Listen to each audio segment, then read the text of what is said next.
Now then, let's talk about windows. This is our white, smooth UPVC sliding sash.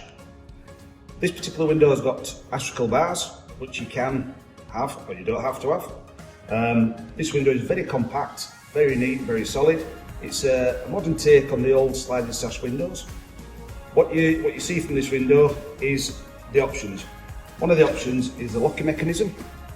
If you unlock the window, you can then slide the bottom sash up, just for ventilation. You can also tilt. One of the things I really like about this window is the top sash. Normally that's a fixed window, but in this one, what you can do, you can actually slide it down. And another benefit from this window is you can tilt the top sash as well. It gives you a double tilted sash, which from this window, I think it's a fantastic benefit. It's a very, very solidly built window. It's really secure. And then what you can do, obviously then you can close it.